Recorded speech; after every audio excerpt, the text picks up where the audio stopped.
Josh, Tina. Man, we're funny. Can you believe how funny we are? It's already October, and we're into the fourth quarter of the year. That's crazy. We were just at Sam's the other day, and I saw snowmen and Santa Clauses, and we haven't even hit Halloween yet. Oh, gosh. I just got used to writing 25 on the dates. No, don't get too used to it. No. I think I saw I was a Facebook post just this morning that as of today, there's 100 days left in the year. So we're close to the 2026. But right now we're starting the fourth quarter of the year. Yep. And we're starting something new here at the gym. We're doing quarterly check-ins with all of our members here. And so that let us idea we should do a quarterly check-in with ourselves and give everybody the idea of how to maybe check in, the questions that we're going to ask, and kind of go through them and hopefully allow you to check in with yourself, which is an important thing to do. Sometimes if we don't stop to check in, life just keeps going and going and going, and we never even pause to ask ourselves a few simple questions and make some simple adjustments perhaps. So I guess we can just kind of jump right in. Yep, I think so. Like I said, for our quarterly check-ins, we're just starting off with 4 pretty basic questions, but I think they do tell a lot. If people answer the 4 questions, I think it can tell a lot of story and give us an idea where people are at, and hopefully reflect in self-reflection to figure out where you're at. So let's do a little self-reflecting today. All right, let's do it. So first question is, what has went well over the last quarter, the last 12 weeks? What's went well for you guys? Oh, everybody's looking at me. I guess I don't know. You're farthest. Yeah, you're up. We're both looking at you. I would say that after that, may not go back 12 weeks because 12 weeks takes us into that crazy summertime. When I looked at that, when I read it, my answer is really the last, let's say 8 weeks, because once we got back towards school, we'll get into the school season, that routine has started, hitting the workouts, the nutrition has been like on schedule, not always great, but on schedule. We're doing the things that we're planning for. And for me, things are going well, hitting my workouts, getting in my intentional movement, and getting to the grocery store. We're eating meals at home. The routine is back. So that's what's going well for me. Okay. Good. What about you? Oh, for me, kind of similar. I think it's been 3 months-ish, maybe a little bit longer, that I've been doing the 6 a.m. workout. That's a relatively new thing. I used to always work out in the afternoon, and I made a switch. And since I've switched to 6 a.m., I don't really know that I've hardly missed a workout in the last 3 months as far as strength training goes. And then along with that, I've been running or biking on Tuesdays and Thursdays, and I've hardly missed one of those. So my workouts have been really good. Probably the last quarter has been the best it's been in a really long time as far as not missing like literally almost anything. So that's felt really good, and I have a good setup, scheduled to where there's nothing that should interfere with my workouts. So that's been really good for me, and especially with the new chaos of life too that we're going through with kids and sports and stuff, that hasn't had any effect on that either, which is good. I have to jump on the bandwagon for workouts too, and luckily been able to be consistent at movement over the past few months. And I had a lot of travel in this quarter, like excessive amount in my standards. And so I think, like a lot of you that are listening, maybe you might be like, I don't know what went well. And the reason I looked at Josh first and then Jeff first is because I wasn't able to actually do a completely honest reflection, because really what's popping in my head is maybe that the quarter hasn't gone as well as I would have liked. And I know we're not to that part yet, and where I'm still doing the wins. So I wanted to make sure I did dig out that I was consistent at my workouts when I was in town. So that was one thing that I can say went really well. So what you just did is what a lot of people might struggle to do is find that win, but it is really important that you find something that you did well. Like you cannot, we preach this to people all the time. You can't go just straight to the negatives, which is those are the easy responses to give. What hasn't went well? That's the easy part. It's just as important, if not more important. That's why we put it as question 1 is like, let's get on the positive side of things first. What went well so you can keep that thing going? Because if you don't acknowledge it, it can disappear and you had no idea that it happened and the momentum is gone. So acknowledging it is super important. Even if it doesn't have to be big and flashy. It can be very simple, but you have to acknowledge that you did something well. Okay. Next part. Favorite workout or favorite part of a workout. Mine, I would always choose weights more times than not if it were up to me. But I work out at 5 a.m. on Mondays and 7 a.m. on Thursdays.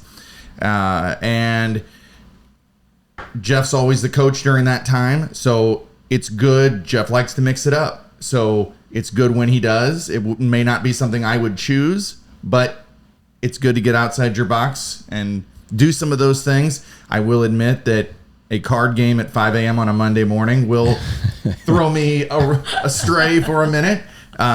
But it's good to get that brain muscle working too. So, and it would be something I would never choose on my own. So after he gets past that eye roll, I will be just fine. So is that your favorite part, or are you just surviving that? I'm not quite sure. Not sure I feel the passion behind favorite. When you see that you can do it at 5 a.m. on a Monday, and it's something that you would never choose on your own, it can be right up there. I don't know that it'd be my favorite, but again, it gets right up there in those favorites because you're like, I can do this. I did enjoy this, and it's something that I wouldn't choose. Okay. I'm feeling a little better. Is that a little better? Feeling a little better about it. I've never walked out the door. You have not. Tina? Okay, so my favorite outdoor workout over the past quarter would be that I did some hiking. So that was my favorite workout over the past few months. And then inside, when we're in the gym, I do love a good weights day. And we're actually playing music trivia at the gym right now. We've got a Jeopardy game going, which is one of my favorite workouts that I don't always get to play because you know the answers. Sometimes I know the answers. Oh, and when we did Wheel of Fortune, that was a lot of fun too. So our games are always, especially when we do a game show workout, those are my favorite kind of workouts too. Good. My favorite workout over the last 12 weeks is probably the Cahokia Mounds. Whenever we have to do that, I do it every year on September 11th. It brings a lot of different feelings. It's one of the few times I really go for like exhaustion because I just think of somebody else trying to climb those stairs with all that gear, and like there is no ability to just stop and say no, to just keep fighting to get up the stairs. So I love that one. It's one of I don't do it often, but every year when I do it, it really feels good to just totally exhaust myself, and I'm out there by myself.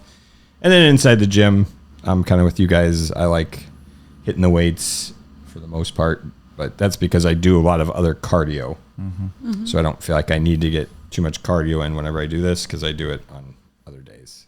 Okay. And then now another important question that I think also gets overlooked by a lot of people is just asking yourself, how does your body feel? And do you have any injuries that you need to address? Well, speaking of Cahokia Mounds, I'm 6 days out from the last time I did Cahokia Mounds, and I'm still feeling it. So, how is your body feeling? So that's one thing that I have gotten better at this past year, I would say, is, and you'll both probably speak to this, is I would when something's bothering me, I let it go too long before I take action to actually confronting it. And, I've had some little nagging things over the past year that, a knee that's hurting. Well, it turned out there was nothing wrong with my knee. It was some other tightness. I wasn't stretching, and it built. And I'm doing better now with addressing some of those things. Just like my calves have been hurting for the last 5 days. Well, I've upped the stretching. I've taken it a little bit easier. I haven't run, but I've gotten some walks in. I've let my body heal, so I'm ready to go back and do it. So I don't have anything that's particularly ailing me right now, but I've gotten better let's say the last 12 weeks at, managing these things. Good. I'll go. My body is feeling really good. I don't really have any ailments that I can think of. No real stresses on my body. So, which is important to acknowledge too. Like, this isn't just a question of like what hurts or try to find something that hurts. It's also nice to acknowledge when your body's feeling good, because that means you're ready to go. Like, I feel good. There's no reason not to like put my foot on the gas, try things a little bit harder, and just work on maintenance and trying to make things better instead of trying to get things back to where they want them to be. Now I'm working on more of like my hips, trying to strengthen my hips, so that way I avoid any lower back issues, which I sometimes can get from certain exercises, but it hasn't been an issue lately. So my body's feeling good. My body feels good too. As I've shared a struggle on here with everyone before, just had felt weaker in the gym due to whatever reason. And I am feeling like each workout feels better, but that also comes with the mindset of when I'm coming in, like being focused on the workout and what I'm doing and not trying to think too far ahead and just taking things one step at a time and making sure my mind is in the right place so that my body and my mind are in alignment when I'm doing the workout, when I'm going for the run, when I'm trying something new, when I'm pushing myself, and listening to it to avoid those potential injuries or nagging pains that I, maybe in the past would maybe ignore, and just giving myself some grace.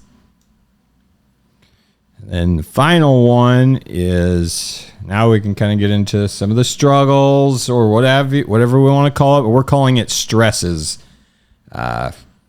So what stresses are you currently dealing with or going through right now? For me, it's, as we talked at the beginning, there's 100 days left to the year. So that means holidays are coming. I know we have an uptick in our family calendar, October, November, heading into those. This is our busy season for the kids with sports.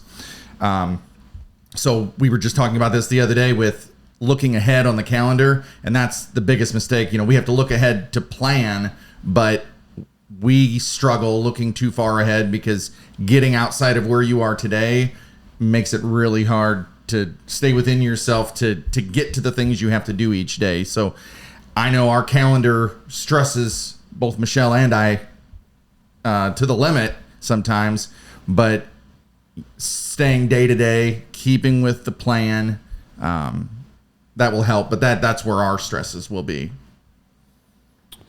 My stresses would be probably some of the unknown with some of the new sports we're getting into. Since this will be Max's first year playing hockey, there is no schedule out yet.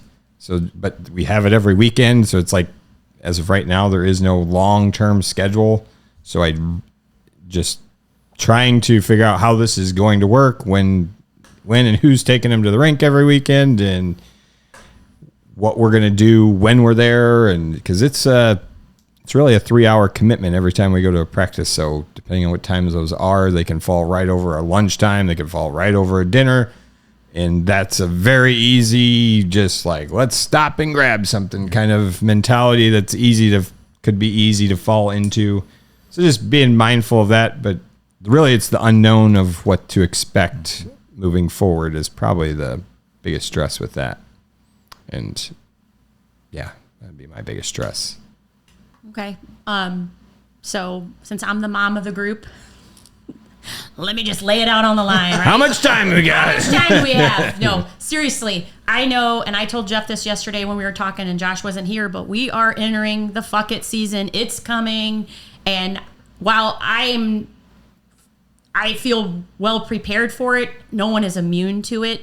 And just listening to you guys talk about the upcoming seasons, like we all are getting ready to do new things. And as we go into this quarter, this is just an uptick in social, family, work, whatever, like different things are going to cause different stresses for us. So I'm just hyper aware of it and trying to enter this season, like even just saying like there's 100 days left, like thinking in terms of that's 100 days to get better, not to fall behind. So that's just, again, where my mindset is going. Like, it's not 100 days like, oh, till the new year and then I can set a goal and make a change. It's like, no, I've got 100 days to stay intentional and be committed to the things that are important to me, the things that make me feel my best.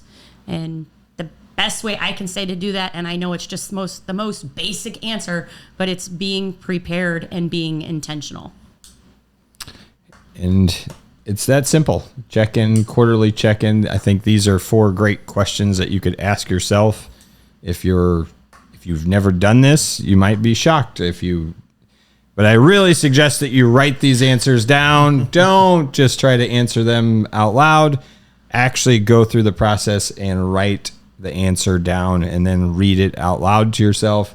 I guarantee once you start writing, it is way more that comes out on that piece of paper than what you were anticipating. And just like we're doing with all of our members, is they're meeting with us to do this. So maybe it's a good time to check in with your spouse or whoever, just somebody that like knows you, and just be like, hey, let's do this self audit with each other. And like, you might be surprised at what the communication does for any of the stresses that you're experiencing, or just even celebrating your wins together. They may say, hey, I noticed that did go really well for you. And it just helps. Like, to not just thinking, oh, I have to go through everything alone. Like, I don't have a win to celebrate. I only have stresses in my life. Like, flip the script, reframe that, turn it around, and try to find the positive. I know I started out with kind of letting you guys know that the past quarter hasn't been the greatest in all areas, but I'm actually going to use that as a win because I have that tool of awareness. And with awareness comes the ability to make a change. Otherwise, if I'm just going through it blindly, it could just continue on and on and on. And I definitely don't want to be stuck there. Yeah, and I'm going to give everybody just a couple follow-up questions to these. So when you what went well? How do you keep it going? Your favorite workout, do it more often. Or can you do it more often? How's your body feeling? Okay, what do I need to do to make it feel better? Or if it's feeling good, what do I want to do with a really good feeling body? Mm-hmm. And any stresses, if you come up, how are you going to fix them? Who do you need to get a hold of to help you get over any stresses, or who do you need to talk to? So those would be my follow-up questions to each of those questions that we have. So any other thoughts or questions, concerns about a quarterly check-in? Nailed it. No, and I think we're planning to do this at the beginning of the next quarter as well. I mean, with our members for sure, and we may. This will just be an ongoing. Every quarter is a check-in. Not letting it. The important. What I like about a quarter is, like, no matter what, if we do this check-in, you never go more than 12 weeks with something. Like, if something's going wrong or poorly, you're acknowledging it at least every 12 weeks, so you have that opportunity to change. Where I've watched people spiral and not acknowledge what's going poorly for years. And if they would just stop and ask some questions, you never know how much faster you might be able to fix it and get it turned around. So let us know if you have any questions on how to do this, or you want some help to do it.